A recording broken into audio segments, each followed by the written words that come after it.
نننی سبق کې الله جل جلاله فرمایي وعبد الله ولا تشركوا به شيئا. لومبه خبر د الله د بندګي وکړه چې تاسو د الله بندګي کوي، د الله عبادت کوي. اصل سیز هم دا دی ولا تشركوا، او الله سره شرک مکوي. بس الله یو اومنه توحید به بیان کو. یعنی دا څومره خبرې چې بیانېږي ذکر کیږي دا کوي دا مکوي، دا ټول خبرې به الله غي فایده ورکړي چې وری ولا تشركوا، یعنی توحید په الله ایمان راوړي نو دا غي نه پس دا ټول کارونه فایده ورکړي. خو کو چرته مخکې وروسته څومره خبرې کیږي یو سړی ایمان نه راوړي نو کو دې خځې سره ډېر ښه سلوک کوي ته به اجر نه ملایوي، کو دې چاله حصه ورکوي میراث کې ته به اجر نه ملایويږي، ولې ایمان نشته، هغه بنیادی څیز نه دی حاصل. نو دا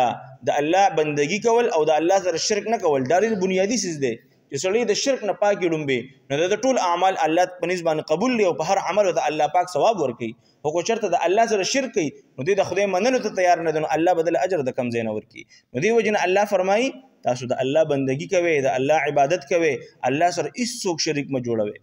وبالوالدین احسانا، او مور پلار سره ښه سلوک کوئ. کله چې د الله د بندګۍ ذکر راشي نو الله د هغې سره څو ځایونو کې وبالوالدین احسان ورسره لیکلی دی. دا ولې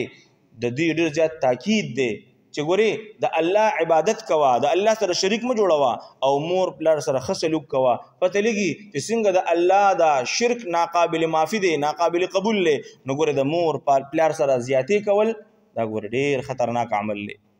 دا ډېر خطرناک عمل دی. او حدیث شریف مفهوم دی وی چې د هر یو عمل بدله به آخرت کې ملاویږي، خو د مور پلار د نافرمانۍ بدله به دنیا کې د انسان ته ملاویږي،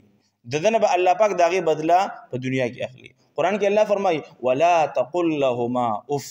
مور پلار ته به اف هم نه کې، په زوره خبره به هم نه کې، تیز اواز به هم نه اوچتې، هغې سره په نرمه باندې په پسته باندې څنګه چې ته ماشوم وي او تا به د مور پلار سره خبرې کولې او د مور پلار به تا ته په مینه محبت باندې خبرې کولې بچې دا پلانکي څیز داسې دی ښه، تا به بیا ته به بابا دا څه دي، هغه به راته سل ځله هغه ټکې وي خو ته یې رټلې نه. نن چې دا مور او پلار بوډاګان شو نو دوی د زوی نه هېڅ نه غواړي، دوی د لور نه هېڅ نه غواړي، دوی د خپل اولاد نه صرف مینه غواړي چې ما له صرف مینه راکړه بچې زه هېڅ هم نه وایم. نو مور او پلار سره انتهایي نرمي، انتهایي نرمي. تر دې پورې نبي پاک صلی الله علیه وسلم د صحابي راغی یا رسول الله کو مور پلار مون سره زیاتی کی بیا به مون سره ښه سلوک کوو. درې ځله نبی علیه السلام فرمایل او کو ظلم کوي بیا به هم کوي، کو ظلم کوي کو ظلم کوي بیا به ورسره هم ښه سلوک کوي، ظلم باوجود هم. معاذ بن جبل رضی الله تعالی عنہ فرمایي ما نبی پاک صلی الله علیه وسلم ته یا رسول الله ما ته نصیحت وکړه، ما ته لومبي نصیحت وکړو معاذ الله سره شریک مه جوړوه، اگر کو تم مړ کړی شي یا ټوټې ټوټې شي. دویم مور پلار سره احسان کوه، د مور پلار نافرمانی مه کوه. آیا کو تا د مور پلار حکم وکړي ټول مال خرچ کړه او ښځه پرېږده نو دا حکم به د مور پلار مني. اگر کو هغې زیاتې کوي هغه معامله د الله سره ده خو ته به د مور پلار جواب نه کوې، مور پلار سره به بد سلوکو نه کوې. حدیث شریف مفهوم د نبي پاک صلی الله علیه وسلم فرمایي دا مور او پلار دا د جنت دوه دروازې دي یا د جهنم د دوه دروازې دي. کو نیک سلوک ته ورسره وکړو تا به دا جنت ته داخلوي او کو بد سلوک ته وکړو جهنم ته به داخلوي. چا مور پلار خفه کړي اوس لړ شه هغوی سره کښېنه، مورې خفه شوي زمانه معافي غواړم، خپو کې دې کښېنم، څه چې وی هغه منم، خو زمانه راضي شه، زمانه خوشحاله شه. سبا به دا مور نه وي، سبا به دا پلار نه وي، بیا به افسوس کوي، بیا به ژاړې، خو ګوره بیا ارمانو هسې په زول دی. دې وجې نه مور پلار سره ډېر ښه سلوک. چا مور پلار شته قدر یې وکړئ، چا مور پلار نشته ورپسې دعاګانې ورپسې ختمونه ورپسې تلاوتونه ورپسې ذکرونه څه دنه کېږي هغه ورپسې کوئ او هغې ته یې بښې، دا د هغې خدمت دی، ځکه هغې ته دا فایده ورکوي. نو دې وجې نه الله وایي واعبدوا الله ولا تشرکوا به شیئا، د الله بندګي کوئ، الله سره شریک مه جوړوئ. وبالوالدین احسانا، مور پلار سره ښه سلوک کوئ. بیا وایي وبذي القربى، خپلو رشته دارانو سره صلې رحمي کوئ، ای سره تعلق مه ختموئ. څوک چې غواړي چې زما عمر د سیوا شي، زما په عمر کې د الله برکت واچوي او زما رزق د الله سیوا کوي، د مور پلار سره احسان کوي او د رشته دارانو سره د ښه سلوک کوي. د رشته داري قایمول بس تا عمر هم سیوا کوي، یعنی عمر کې به د الله برکت اچي او الله به د په رزق کې هم برکت اچي. والیتاما والمساکین، یتیمانانو سره مرسته کوئ، مسکینانو سره مرسته کوئ، غریبانان دي د هغې خیر خبر اخلئ او هغې سره تعاون کوئ. والجار ذی القربى والجار الجنب، او نږدې ګاونډي سره هم ښه سلوک کوئ چې تا سره بالکل پیوست دی. والجار الجنب، او هغه چې ستا نه لږ لرې ګاونډی دی د هغه هم خیال ساته. یا بعض مفسرین وی والجار ذی القربى نه مراد مسلمان گاونډی دی، والجار الجنوبی کوستام گاونډی دی غیر مسلم دی، دا هغه سره هم ښه سلوک کې. نبی رسول الله د گاونډي هغه ډیر زیات دغه بیان کړی دي حقوق چې دا نو نبی اسلام فرمایي الله به بار بار د گاونډي حقوق بیانول دا گاونډي دا حق دی دا حق دی دا حق دی ما سره یو ورځ یره شوه اسنه سړی وپات شي او دا ووایي چې ګوره دا گاونډي تا سره په میراث کې هم شریک دی دومره پورې الله پاک د گاونډي حقوق بیان کړو یعنې دا هغه تاکید دی چې ګوره گاونډي سره ښه سلوک کوه دا نه چې خپله ښه خوراکونه کوې روټۍ به چې خپله فروټ هم وخورې میوه هم وخورې بل څه وخورې ستا بچي او ستا گاونډي غریب و د چکنې سره روټۍ خوري ستا گاونډي غریب کره روټۍ نشته اوړه ګران شوي دي پلانکې شي ګران شوي دي ته د هغه خیر خبر اله چې آیا زما به د محله کې داسې یو کس خو نشته چې هغه نن اوږې وده شو ټولو نه بهترین انسان هغه دی یو انسان دپاره دا مناسب نه دی چې دی په مړه خېټه باندې وخوري وده شي چې د ګاونډي اوږې دی